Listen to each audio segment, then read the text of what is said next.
राम नाम सत्य है, हरि नाम सत्य है। ता सांग को परिवार लोकों को कांद बोपाड़ी रे कंपी उठुची गाँ दांड। गेल्हा पुओ आजी आर पारी रे झोरुछंती परिवार, झोरुछि सारा गाँ। सदरे केतेबेले काहा जीवन रे खराब समय आसी पहुंचे से विषय केही केबे कल्पना करि नथांती। हठात दुर्घटना घटिगला परे भी आखि सामने रे कौन घटिगला सहजरे विश्वास करी हुए नाही। क्षणिक भितरे सबकिछि ओलट पालट हो जाए। खुशी बदल रे लोहरे भिजी जाए आखि। एमिति एक घटना बंधु परिवार वर्ग समस्त को स्तब्ध कर देछि। तथापि हार मानि नांती परिवार लोके। पुओ वियोगरे आखि लुह को ओठरे चापी रखी छाती को पत्थर करी परिवार लोके करिछंती अंगदान भली महत कार्य। कहउचंती मृत्यु परे भी आम पुओ अमर, कारण आखि बुझिबा परे अन्य परिवार मुहरे हस फुटाइछि। आमे कहूछु दुर्घटनारे मृत्युवरण करिथिबा आसिका ब्लॉक बड़खोली पंचायतर सानखोली गाँवर सुरेश पट्टनायक कथा। मृत्यु पूर्व अंगदान करी अमर हो गले सिना, किंतु परिवार और गाँ पाई आनीदेले दुख। 3 दिन परे आज तांकर मर शरीर गाँव रे पहुंचीबा परे सारा गाँ होइछि शोकाकुल। गाँ श्मशान माटीरे तांको चिता जलिला बेले बंधु बांधव गाँ लोके शेष दर्शन करथिले। ऋणग्रस्त होइथिबा परिवार बोझ दूर करिबा पाई बाहर राज्य को जाइथिले काम करिबाकू। बेंगलोर जाइथिबा 20 वर्षीय सानखोली गाँवर सुरेशकर दुर्घटना होइथिला। सानखोली गाँवर अशोक पट्टनायक जाला पुओ, बड़ पुओ रितेश और सान पुओ सुरेश। माँ को मिसाई 4 प्राणीर कुटुंब। गरीब खटिखिया अशोक दिने मजुरिया भावे काम करती। तांकरी उपार्जन रे चालुथिला घर संसार।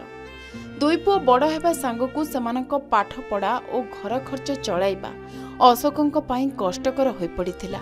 एहारी भितरे से ऋण रे बुड़ी जाइथिले। शेषरे 2 पुओ बापांक ए असहायता पाई पाठ छाड़ी रोजगार करने सकाशे बाहर राज्य को जीवाकू बाध्य होइथिले। बड़ पुओ मुंबई रे एक घरोई कंपनी रे काम करुथुले। सान पुओ सुरेश बेंगलोर एक घरोई कंपनी रे चाकरी करिथिले। बापा मध्य घर छाड़ी सूरत रे काम रे लागि जाइथिले।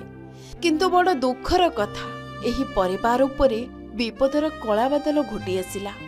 एक सड़क दुर्घटना रे सुरेश अत्यंत गुरुतर होई मेडिकल रे भर्ती होइथिले। तेबे अवस्था संकटापन्न हेबारु तांकु 2-2टी हॉस्पिटल रे भर्ती करा जाइथिला। डाक्तर सिना बदलिला, हेले बदलिलानी सुरेश को स्वास्थ्य। शेषरे तांकु ब्रेन डेड घोषणा करिथिले डाक्तर।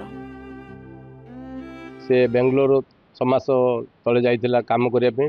गरीब लोक पेट पाटना तार माने खाया पे अभाव, तेणु से परिश्रम करने सेटा जाइए। किंतु हठात से काम को जावाई अपेक्षा कर भितर गोटे गाड़ी आसी ताकू धक्का देला, जो जार फल तार से एक्सीडेंट है। एक्सीडेंट पर ताकू हॉस्पिटल नेले। हॉस्पिटल रे गोटे 20 तारीख दिन गले। तार नेक्स्ट टाइम गोटे डेट रे माने 21 तारीख दिन ताकू ब्रेन डेड डिक्लेयर कले। बेंगलोर रे रहउथला, ब्लिंकिट काम करे। 20 दिन से वर्क प्लेस को जाउतला। गोटे सीमेंट मिक्सिंग ट्रक गोटे हिट एंड रन कर पड़ेगा।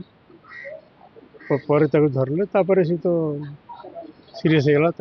नेले 2-3 हॉस्पिटल पाखे नेले से किसी कर पारानी। फाइनाली आस्तर आरबी हॉस्पिटल जेपी नगर बेंगलोर में से ट्रीटमेंट थिला। तार ब्लड सब स्पीड लेकिन ब्रेन आड़ा सब ये देला। क्यूरेबल नाला एत सर्जरी भी हो पारानी। 23 दिन 11:55 ब्रेन डेड डिक्लेयर कला। तब गोटे जेएसके बोले गोटे ऑर्गेनाइजेशन अच्छी बेंगलोर रे, से ऑर्गेनाइजेशन एटा सब कोऑर्डिनेट करला अंगदान रो। बेंगलोर रे काम करतला, नाइट शिफ्ट थिला, ड्यूटी जाउतला, 2 जण मिसी जाउतले। से गाड़ी वाला आइला, से मेन रोड साइड रे थिला। मड़े देकरी गला बेंगलोर काम होता warehouse online company Flipkart है तो काम होता जीआर मसे होता बाकी बाकी आम टे बाकी बतर सुझा सुना फुना सब काढ़ा तापर से पढ़ापढ़ी करटा कहला बाकी पत्र होता जो गला बाहर हाँ किडनी लिवर हार्ट सातटा जीवन भाई बंचाई बेंगलुरु एक स्वेच्छासेवी संगठन सुरेश को सहायता करुले आउ किछि संभव नथिबा जानी परिवार लोकंक सहमति रे सेठारे सुरेश को किडनी लिवर लंग्स हार्ट भली गुरुत्वपूर्ण अंग दान करा होइतिला तांको लिभरटी संगे संगे जणे 10 वर्ष बालकर देहरे प्रतिरोपण करा जाइतिला तांको अन्य अंग सबो आउ किछि रोगींक देहरे प्रतिरोपण करा जिवो सुरेश ना आउ ए दुनिया रे रहिले नाही हेले से जीवन देई गले अन्य मानंकु एभली महान कार्य पाई सुरेश और तांको परिवार को समस्त प्रशंसा करुछंती। गंजाम भंजनगरु रत्नाकर साउंका रिपोर्ट के न्यूज ओडिशा।